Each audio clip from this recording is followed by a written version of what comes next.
Tigang na lupa, mainit na araw.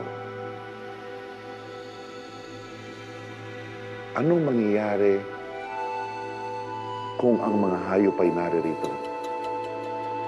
Naninigurado kung lahat sila'y mamamatay sa gutom, sa init at sa uhaw. Meron pa kayang gustong mabuhay dito ng anumang halaman o puno? Sa nakikita ko, wala. Ito'y isang patay na lugar, isang libingan ng mga pangarap at panaginip. Ngunit isang araw, may isang tao, may isang pare na naglakas loob na maniwala sa Panginoon na ang imposible ay maaari niyang gawing posible. May isang pare na dumating, nanalangin, naghanap ng grasya ng Panginoon at ng kanyang presensya. At narito na ang binhi ng kanyang pananampalataya ay nagkaroon na ng mga bunga. Makikita natin ngayon ang isang napakagandang lugar kung saan ang hangin ay sariwa, nandun pa rin ang tindi ng init ng araw. Ngunit iba na. Meron ng mga yumayabong na halaman. Meron ng mga puno na punong-puno at titik ng bunga. Meron ng mga magagandang bulaklak na maaring gamitin para sa altar na kanilang simbahan. Meron ng mga hayop na kasama nila, buhay, malalaki, at punong-puno ng kalusugan. Saan ito nagsimula? Sa isang ama sa langit na nagbigay ng napakaraming grasya sa isang pare na nagtiwala sa kanya. At ang pare ito ay naging tulay upang magkaroon ng isang sambayanan. Isang sambayanan na lagi na lamang binabiyayaan ng Panginoon. Punong-puno ng grasya ang Karyana. May isang pare, may isang komunidad, may isang ina, nagmamahal.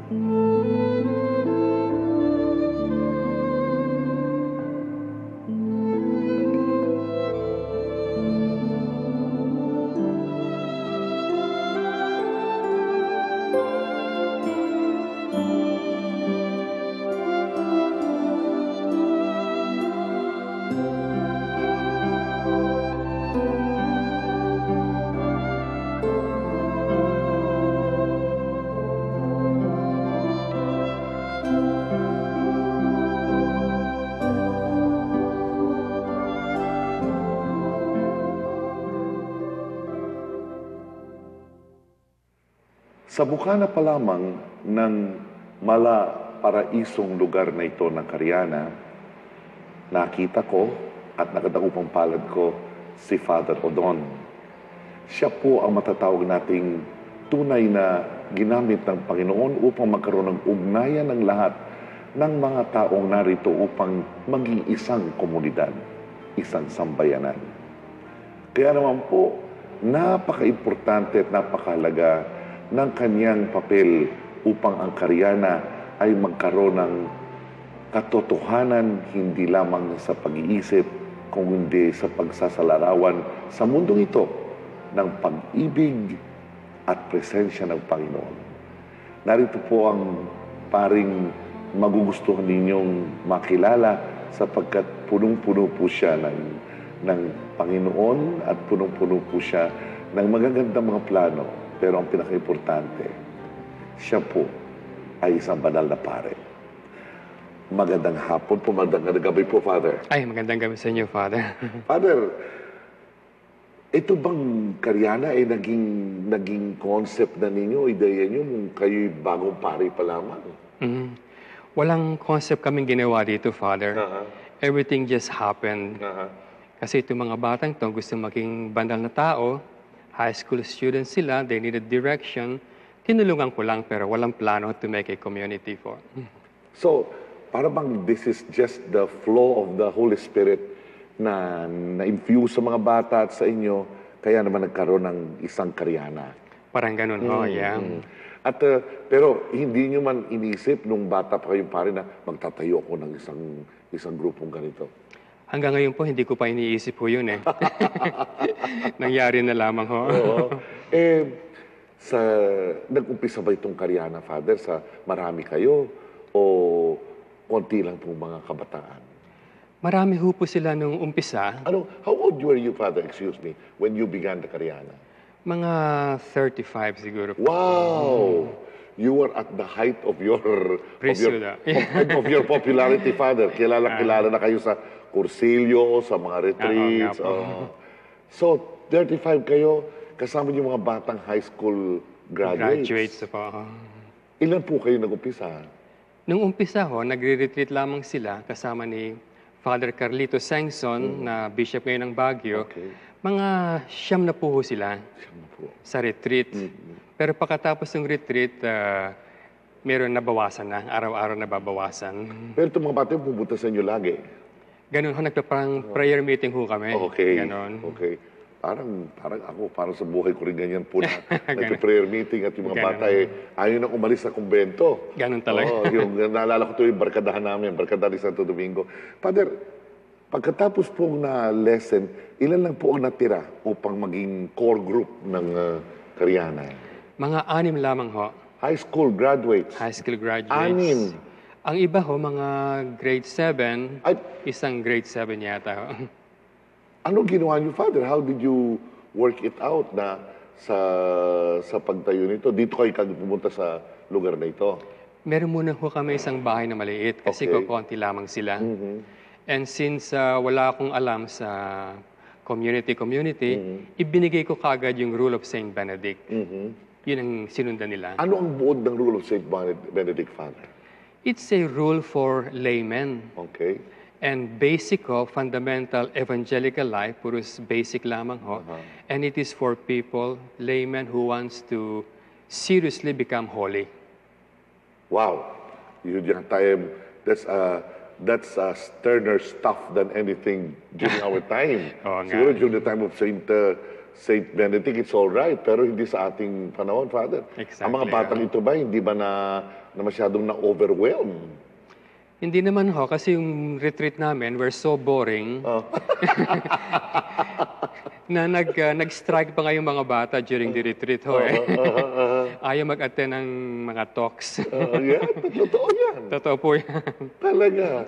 Pero paano yun na-develop sa kanila ang maging aware, mamulat ang buhay nila sa isang life na spirituality becomes the priority? Hindi nga namin alam kung paano nangyari ho. But at the end of the retreat, all of them wanted to become saints. Really? Wow. Could it not be because the priest who gave the retreat was a very saintly man? Hindi rin niya alam how to be saint eh. So, it was really a strike of lightning na dumating ang Panginoon sa kanila. Parang ganun. And I think the inspiration of the Holy Spirit was so overwhelming na yun nga ang nangyari. Pagbabago ng sarili, conversion. Kaya masasabi niyo, Father, siguro, Karyana is a school for sainthood. Ganun na ang rule ni Saint Benedict. It's a school for the Lord's service, ang tawag nga nila. How are you developing now, Karyana, Father? Mga bata pa rin lang ba ang mga taong naririto? The present situation of Karyana? Karamihan sa kanila, since that was 30 years ago, mga matatanda na. Yung mga... Pero marami kaming applicants na mga sisters nila, mga brothers nila. Applicant. Kailangan ba mag-apply ka para maging member ka ng Karyana community? Hindi naman ho. Ang requirement lang is before you enter, alam niyo yung kabuuan ng Catholic faith. Okay. Yung complete Catholic teachings, dapat alam niyo yun. Ako, nung dumating ako dito sa Karyana, Father, ang feeling ko para bang at home ka agad ako. Kaya yung papasok dito, usually, ma-attract na sumama din eh. Kung sasabihin nila, then I'll just take catechism with you, Father. Papasok na ako. Can they do that? Hindi ho kasi yung pag sinabi kong the fullness of the Catholic faith, it's spirituality yung dapat alam nila. Okay. Hindi yung Apostles' Creed. So, meron silang parang sense of aspirancy or postulancy? Parang ganun ho, pero karamihan sa members namin, aspirant na for 30 years. Hindi ho lumalago eh. Talaga, maganda yun. Aspirant, everybody is aspiring anyway to be a saint for so many years.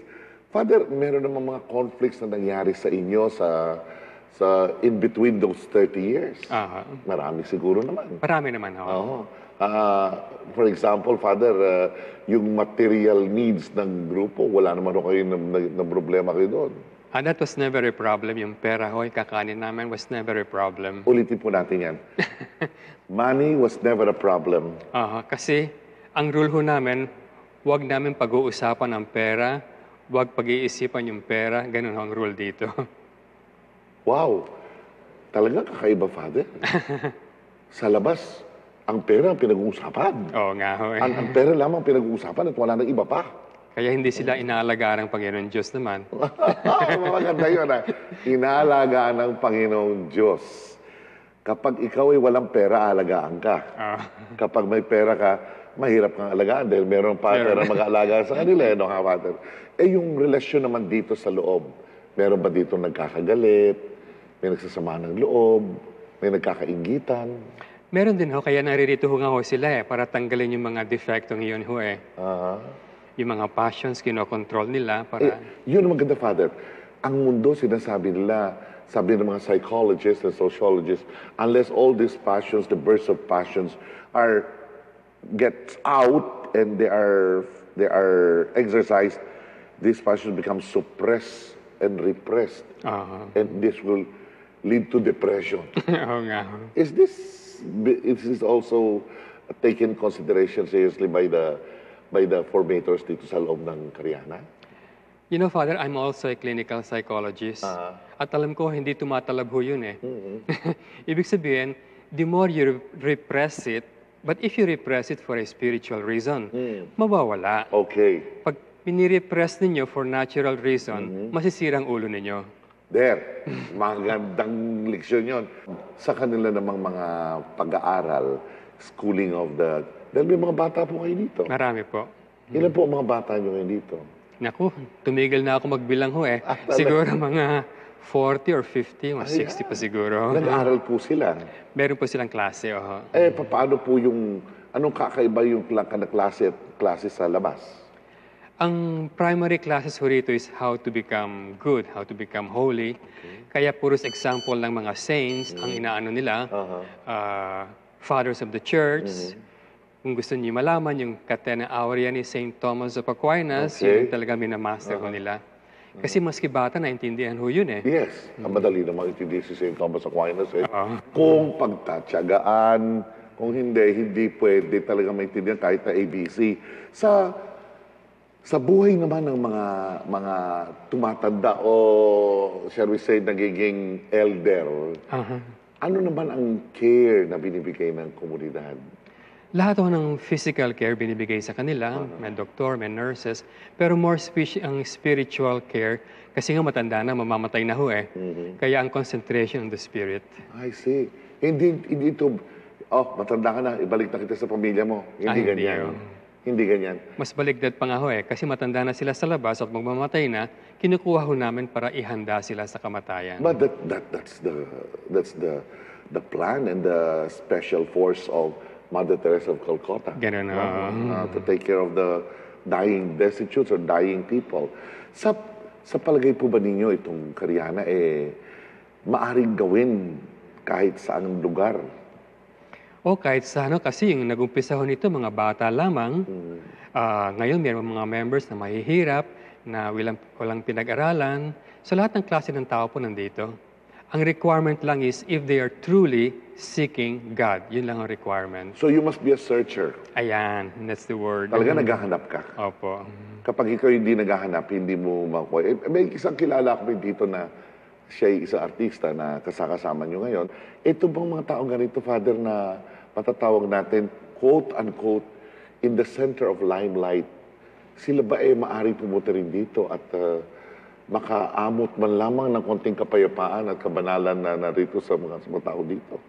Talaga, sapagkat yung kanilang job talaga, parang one step forward searching, two steps backward getting lost. Yes, yes. Kaya, Yes. kaya dapat matuloy-tuloy Exactly. ang search. Yeah.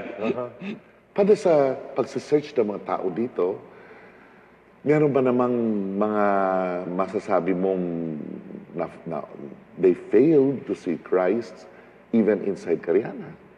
Pwede ho, at marami rin ho. Kasi nga, they do not do things right. Kasi if you're searching, dapat yung search mo, very open, ho, walang kondisyon. Hindi yung, pag hinanap kong ganito at gusto ko, okay. Pag hindi ko gusto, hindi na okay. Pag ganyan ang attitude ninyo, wala talaga, hindi nyo makikita. Father, matagal na kayo dito sa trabaho ito, sa pag-aalaga ng mga kaluluwa ng mga tao. Masasabi ba ang mga taong narito sa loob ng Cariana mga taong mga talagang saintly na noon pa? Karamihan ng talagang impressive mga tao dito, yung mga young ones. Yung matatanda, hindi ho impressive Maganda yan. Gusto ko yung pagkasabi mo yan. Parang gusto ko pumasok pero ayoko na yata pumasok dito. Yeah. Kasi pag bata ho ang tao, walang bisyo, walang ina-uproot. Baka sa lupa, walang ina-uproot. Tanim lang kayo ng tanim. Kapag matanda, marami hong weeds Kaya dapat tanggalin mo na yung weeds. So many prunings. Maraming pruning. Yun ang ayaw nila kasi masakit pag tinatanggal yung weeds. Kaya hindi nagtatagal. I see. So ang maganda, pumasok ka sa Cariana, bata ka pa.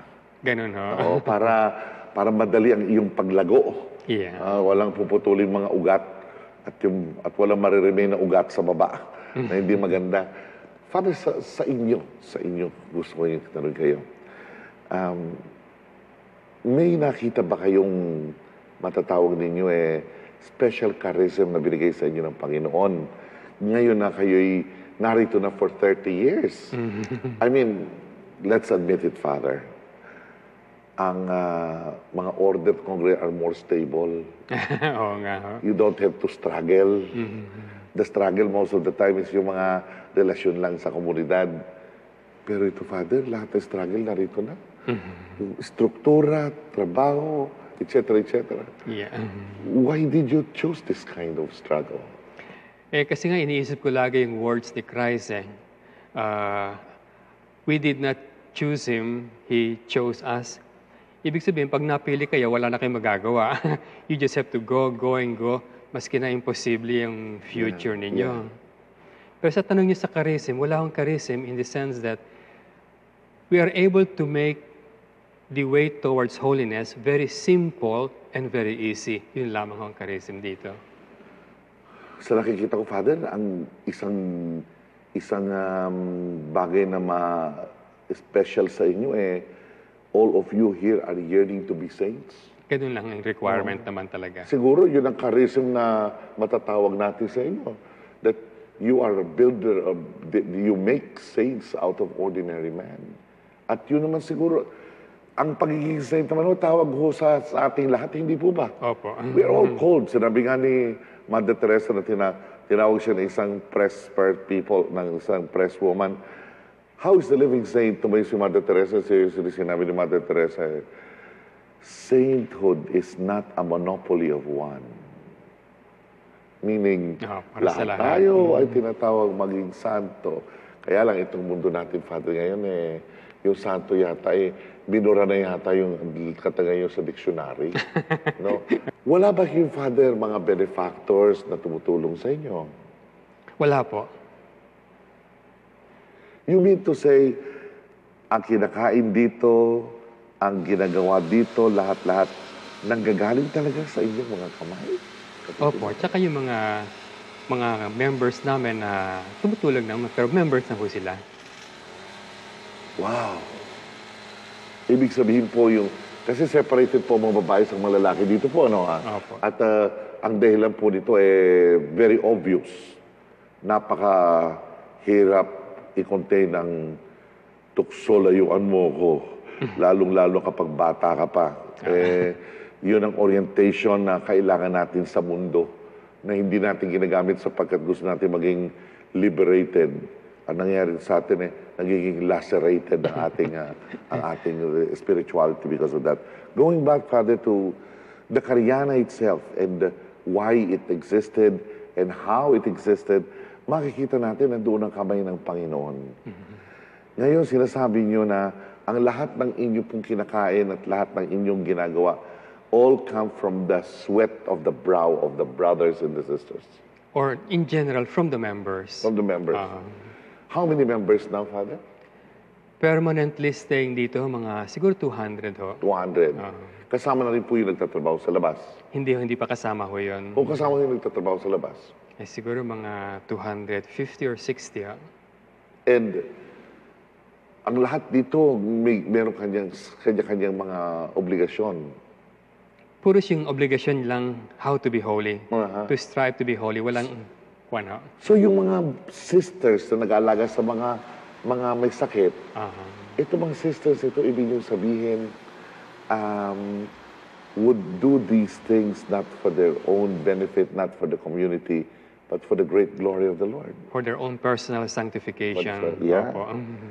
Yung mga nagtatanim ng mga brothers, nag-aalaga ng mga halaman, ng mga hayop, na hindi naman ho kailan na mahirap at hindi ho malinis most of the time. Yan po ay ginagawa rin na all for the great glory of the Lord and their personal sanctification. Ganun ho. Pero paminsan-minsan ho, pinaplant nila yung favorite plants nila o vegetable. Usual naman yun, Father. Alam ko naman, magpa-plant ako ng hindi ko kakainin. Kunyari ako, hindi ako maghahalaman ng ampalaya. Nako, hindi. Unang-una sapagkat mapakahirap kainin ng ampalaya. Sa inyo, Father, ano ang mga ginagawa niyo, mga special activities na in your prayer life so that you offer this for the community? Meron po ba naman? Offering for the community? Actually, what we believe is if you pray for your own personal sanctification, that's the best contribution sa community ho. Kasi mas babas-basan kayo ng Panginoon Diyos kung meron holy person dito ho, hindi ba? Yeah. Pero paano po yung kanilang mga reaching out to help other members of the community? Yan ho marami ho, pero sila, what we do is instead of going out to perform good works, we bring in the good works ho rito. So halimbawa, nakita niyo mga pasyente. Yeah. Instead of going out to visit patients, pinapasok namin ho rito, dito namin inaalagaan. Pero yung mga patients naman yung Father, parang tutusukin ko na ng tama, no? Parang hindi na po gagaling. Mukha nga. Hindi nga gumagaling ho eh. Hindi mo kayo napo-frustrate doon? Hindi nga eh. Some of them, mga 20 years yata, 25 years na. Hindi naman kayo napo-frustrate, nadidepress? Yung patients ka ho magiging source of sanctification para sa kanila eh. Wow. Ako na-frustrate kaya binibigay ko sa mga sisters. Father, ngayon sa panahon na ito na nangangailangan ng mga tao because our people nowadays, marami sa kanila sabi, ito lang ba mabibigay ng mundo? Is this all? And they want more. Could you say that this is a response to their urges to have more of God and less of the world? Opo nga, just a moment ago, you were discussing about yung history ng Catholic Church. Yeah. You will notice that every time the Catholic Church medyo bumababa ang kanilang fervent, no? Meron laging lay community. Correct. Lay community na, Right. inspires them. Naalala ko si St. Francis. Ganon, layman lang ho si St. siya. Dominic, na talagang ayaw niya magpare. Oo nga ho Gusto niya, ordinaryo lang siyang tao na nung bumabagsak na, nung sinabi ni St. Innocent, I dreamt na bumabagsak ng simbahan, pero may dalawang tao na humawak ng pillars. Oo nga. At ito yung mga ordinaryong tao, si San Francisco at si Santo Domingo. Natural, matatawag din natin itong mga taong nag-save sa simbahan. Ngayon ba sa ating panahon, do you think our church need a lot of saving factor?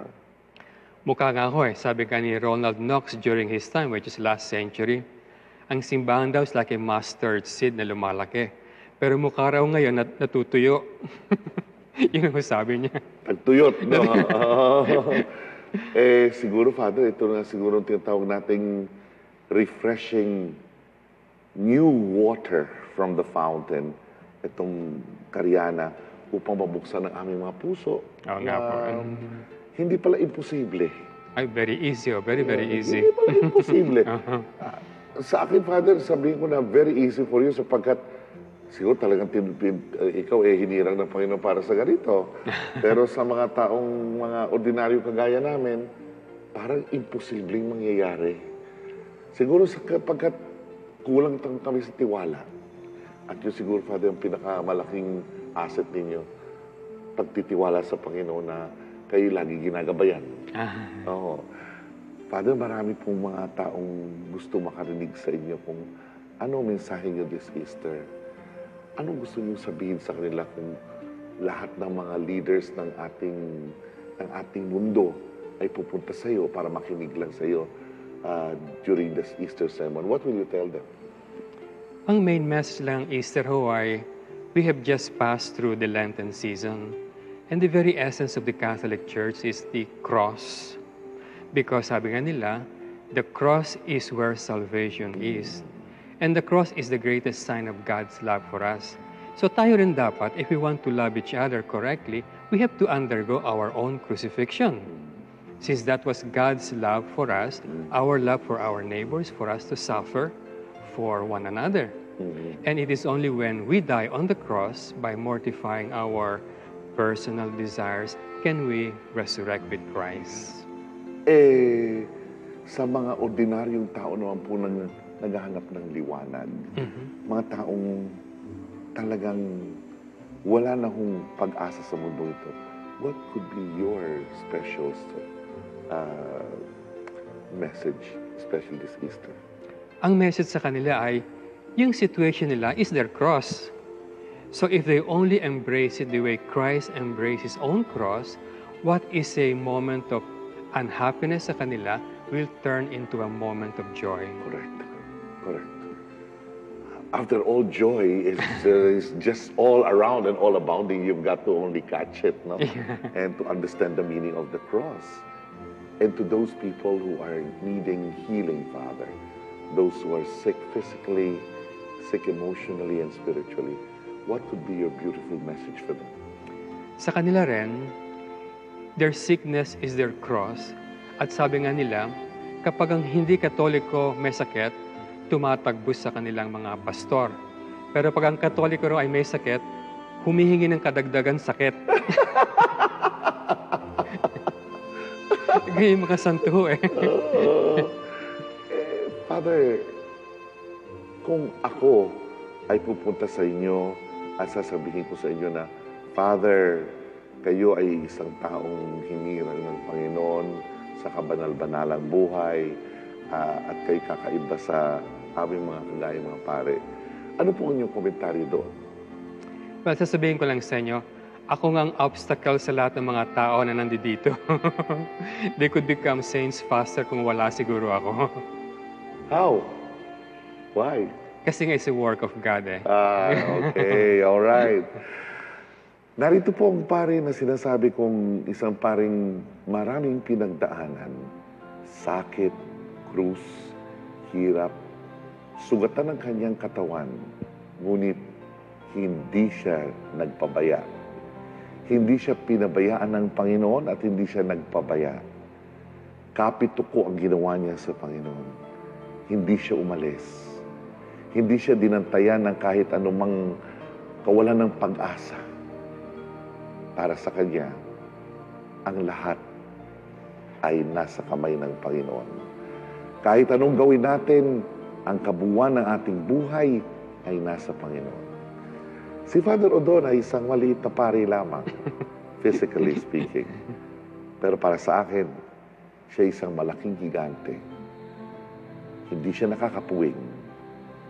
Ang nakakainis nga pag nakita mo siya laging maalala mong may Diyos pala. At dahil doon, wala kang gagawin kung hindi ang bumalik sa Diyos at hanapin ang Panginoon sa mga sambayan ng kagaya ng komunidad ng Karyana. Isang komunidad ng mga taong naghahangad na maging santo at santa.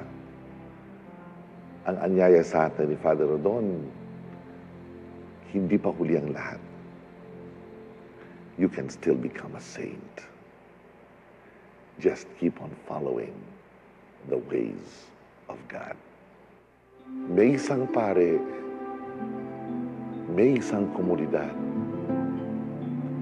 may isang ina, nagmamahal.